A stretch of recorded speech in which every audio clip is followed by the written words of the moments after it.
I was going on a vacation to the Oregon coast, and on my way, a friend said, "Oh, you should try flying a kite." And I was like, "Really? I don't know. That's a kids type thing, isn't it?"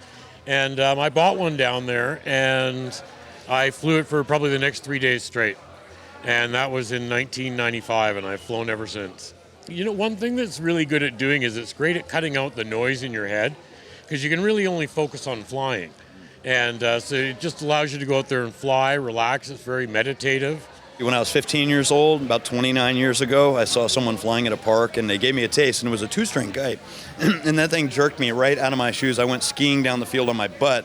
I popped up with the biggest smile on my face, and I was so excited. I was like, Dad, Dad, Dad, I need a kite, I need a kite. And I started flying the next day, and I never stopped. And so I carried competitive seasons for many years, and now it's actually my full-time gig. I fly kites for a living. Today, just with the weather patterns, to speak frankly, it's a bit gusty. It's a little bit on the high side. A little bit of water, of course, but it's quite fine. I mean, we're riding it, and the kites that we use are really well suited to it. Well, I come from Rimini. It's just 2 hours by Venice, so in the south. Well, it's pretty close to the sea, so luckily we have very good condition to fly kites.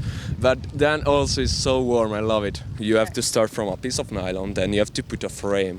Before you have to sew your graphic, you start from drawing on the fabric, then you have to attach the fabric, sew the fabric with sew machine, then you have to use the rods. Usually we use carbon rods, for example, and then we put the bridle to keep the sail steady in the wind, and then we go to fly the kite. Some of these kites has been painted or has been sewn with sew machine, and then you can make a mix of fabrics. Usually we use ripstop nylon that has been made to use for paragliding or kite surfing sails, and this kind of nylon allows to us to make the kites waterproof and windproof, so it can fly steady in the wind.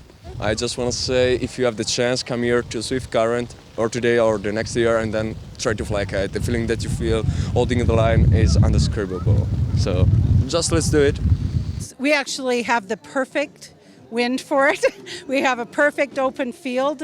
We've had 2 locations, but this one is kind of a permanent one, and it has no houses around it. The wind blows perfectly, and we always have wind up here. You know, I like that it's free. I like that anybody can come. They can come and just sit and not spend a dime. I like that it's an amazing event for kids. Like, people don't realize that, you know, it attracts everybody. Like, older, elderly people can sit and just enjoy the day on a picnic chair, and young kids can make their own kite and fly it, and teenager kids love the dual line kites because they go fast and they're a bit of a challenge. So it's a little bit of something for everybody, and that's a good fit for a festival. And it's unique. There isn't a ton of them. Every second city doesn't have a kite festival. So it's something that really speaks to who we are in Saskatchewan, and so it's a good fit, and it's easy to, once you get people here, they love it and they'll come back again.